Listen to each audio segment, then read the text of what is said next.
Welcome to Standard Chartered Money Insights, a podcast series by Standard Chartered Bank that brings you market views and insights on the go. Hi everyone, welcome to the Through the Noise podcast. My name is Heung, Senior Investment Strategist of the CIO Office. I'm happy to join with Rajat Bhattacharya. He's also a Senior Investment Strategist in our CIO Office today to share the view of the market event. Welcome, Rajat. Let me just start with the question on market. So we have been expecting the market to consolidate for some time now, and I think we are actually in the middle of it now. So, Rajat, how long do you think that this consolidation will last, and how should investors position themselves right now? Hi, Ray. Yes, great to be here. So that's correct. After a strong run up since April's lows, risk assets have been consolidating for last couple of weeks. Now, this trend is likely to continue in the coming days, in my view, amid key event risks, especially with investor sentiment remaining overly bullish across several asset classes. Following mixed US inflation reports, the focus turns to Japan's upper house election over this weekend. A loss for the ruling party could fuel short term market volatility, including further gains in the dollar. However, we expect US corporate earnings beats and trade deals in the coming weeks to ultimately drive global risk assets higher. As such, we would use the ongoing dollar rebound as an opportunity to trim any excessive allocation to US equities and rotate to our preferred markets, particularly Asia ex Japan equities and emerging market local currency bonds. Thanks for that, Rajat. You also mentioned the latest US inflation reports, right? So, what do we think about the data? Any implication from there? Right, that all eyes were actually on this US inflation report for June, as you mentioned there. The reports were ultimately mixed, I would say, with a revival in tariff based consumer goods inflation, including for things like furnishings, apparels, offset by shelter disinflation and an unexpected stalling of producer price inflation. Now, while goods inflation is likely to continue rising in the second half because of those tariff effects, we expect a slowing economy and job market to cool service sector inflation, keeping overall price pressures in check. Now, this scenario preserves the prospects of a September Fed rate cut, even as markets have reduced the probability of such a move to around 60% from 90% at the start of the month, after resilient inflation, retail sales, and jobs data.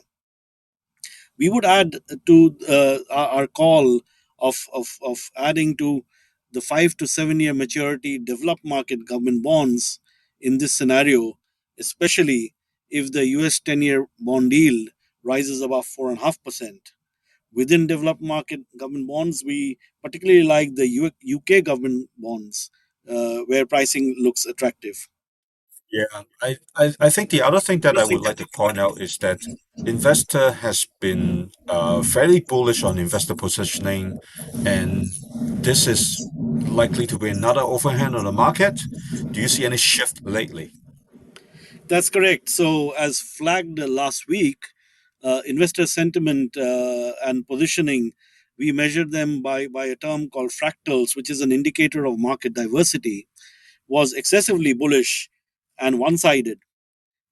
And this was particularly so in across equities and bond markets.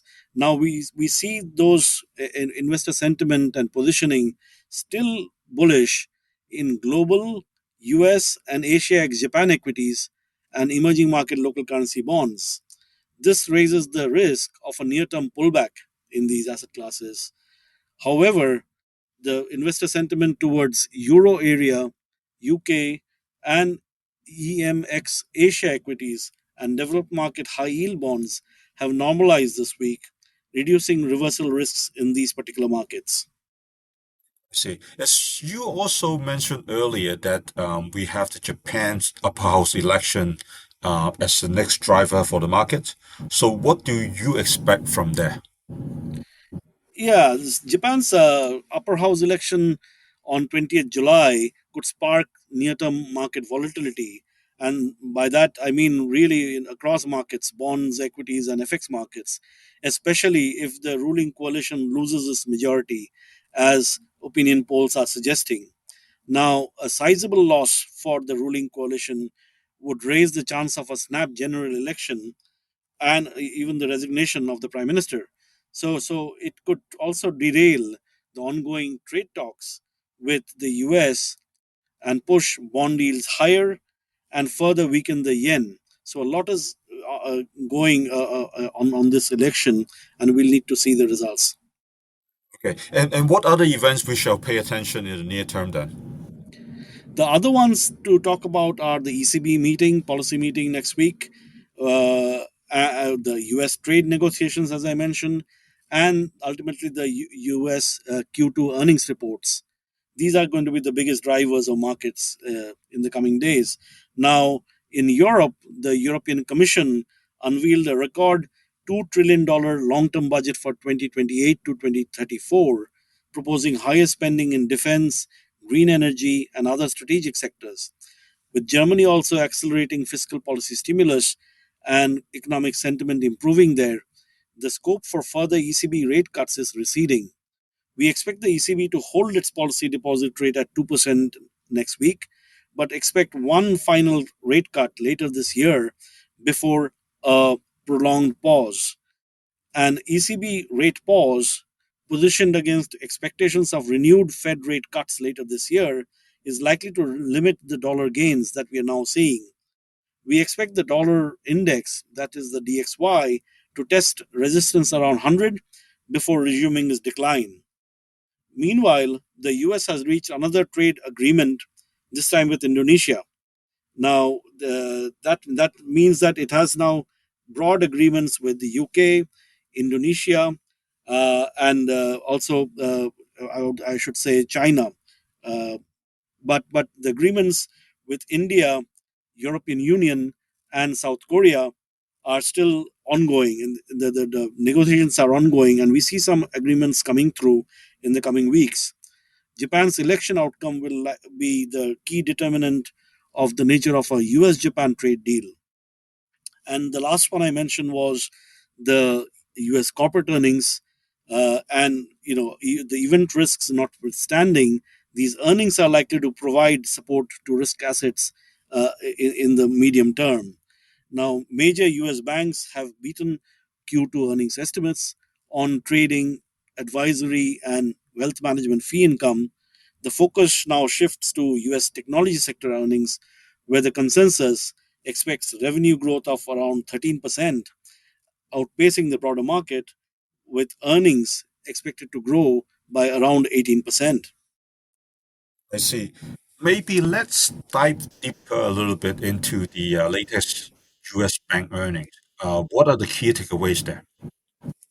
Yeah, so as of 16th July, almost a fifth of the financial stocks in the S&P 500 have reported results. Now, earnings growth expectations for the sector stand at 7.8% year on year, outperforming the broader index, where earnings growth is at 6.5%, according to LSCG IBIS estimates. Now, major US banks have highlighted rising trading revenue, fees on wealth and asset management, and net interest income, aided by solid economic growth and loan demand.